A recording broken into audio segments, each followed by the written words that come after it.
for a session produced by our underwriter, the MacArthur Foundation, about transparency, please welcome Bria L. Gillum, Senior Program Officer of Criminal Justice at the MacArthur Foundation.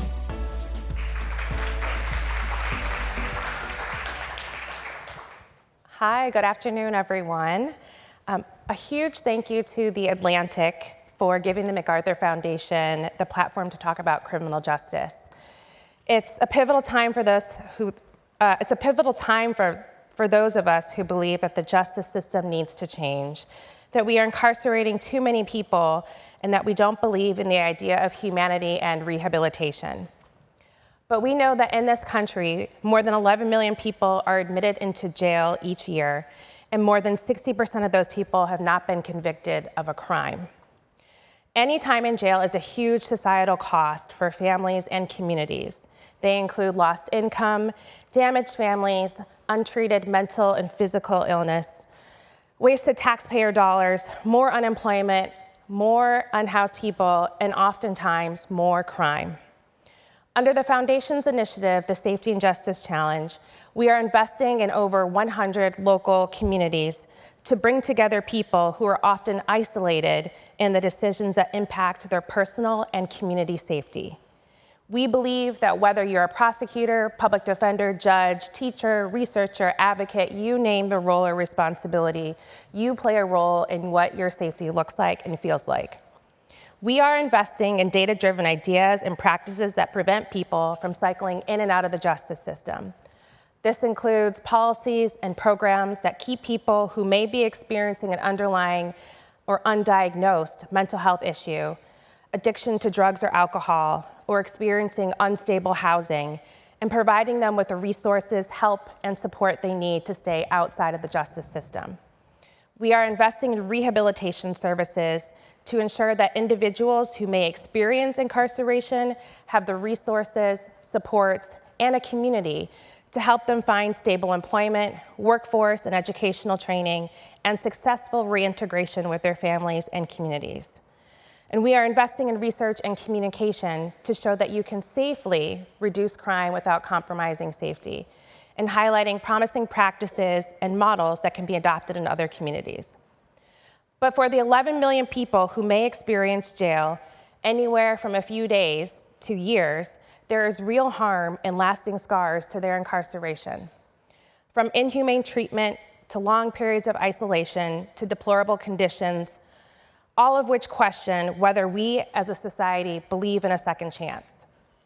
Here to uncover some of those scars that we often try to hide behind the bars of our jails and prisons is Professor Andrea Armstrong, a MacArthur Genius Fellow and Professor of Law at Loyola University. Please join me in welcoming Professor Armstrong to the stage.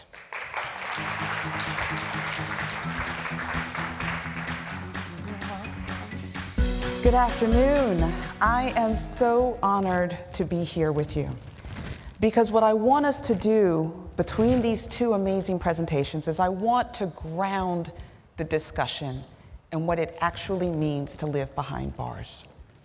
And that means that we are thinking about millions of people who are behind bars across 6,000 facilities across the country. That includes prisons, that includes jails, and that includes detention centers. So when ICE takes somebody into custody, when the police arrest someone, or when someone is convicted, they go to spaces like these. And in fact, they are disappeared from our view and from the public conscience. This is a cell that I discovered. I had been in the New Orleans jail a dozen times. And I was with a man named Kiana, and he said, this isn't where they held me. This doesn't look like what I was seeing when I was here. So we searched that building top to bottom, and we found this hidden wing on the second floor of those isolation cells, of cells where you couldn't move, where you had no access to sunlight, and where it was impossible to call for help. And you might ask, how can such a cruel space exist? And what I want to help you understand today is that these are spaces of enormous and expansive government power. They tell you what to eat. They control whether you can see a doctor or not, what you breathe, what you drink, what you wear, when you sleep, when you shower, every element that affects your health and well-being. At the same time, individual rights are at their lowest. Right? These spaces are places where abuse and neglect can occur. And law does special work to maintain the separation between the power of the government and rights, but also to keep these spaces hidden from us, the public. This is another cell. This is an entire tier for mental health treatment in the New Orleans jail, and this is a restraint bed.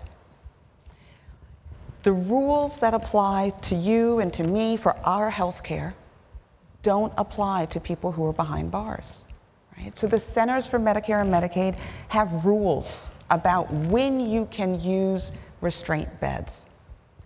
And when you're on one of those beds, you are restrained at your ankles, at your wrists, and sometimes across your belly. The rules that govern and limit its use are also not present behind bars, which means that it was on a bed just like that one that Cain Maselli died.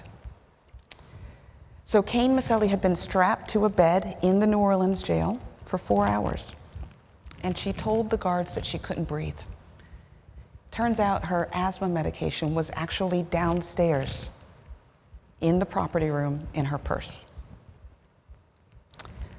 If she hadn't died 4 hours in, she would have remained strapped in 4-point restraints for an additional 5 hours, in violation of every rule that protects the health of you and me. And it's not just Cain. It is Jaquin, who is 15. It is Narada. It is Miss Cantrell. It is Tracy and William and Ryan, and all of them belonged to somebody. They were loved by somebody. They were football fans. They were poets. They were dancers. And it's not just their families that lose, it is us as a community. We lose. It raises the question of how much do we know about what happens in our jails and prisons. I live in New Orleans. I was born and raised there. They all died in the New Orleans jail, and the question I had was, who is keeping track of this, right? Do you know how many people have died in your local jail or your local prison? And not just how many, but why? Because none of them were sentenced to death. I want to close by looking at one of my favorite pictures, because it tells me so many things. This is the underside of a bunk in the jail, and it is a calendar that was made with toothpaste.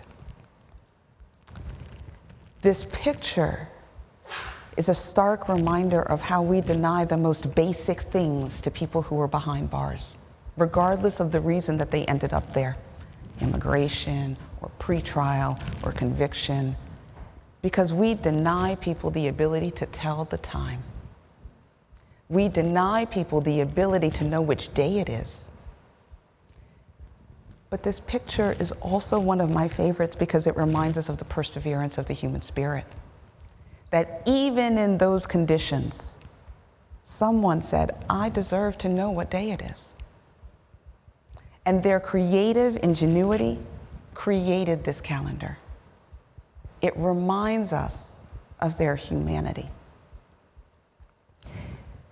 The dirty secret of prisons and jails and detention centers is everybody eats the same food, sleeps in the same bed, and sees the same healthcare professional. The punishment, even when it's not supposed to be punishment, is the same. This picture also helps me understand that these are our jails and prisons and detention centers. And because they belong to us, they are also our responsibility. Thank you so much.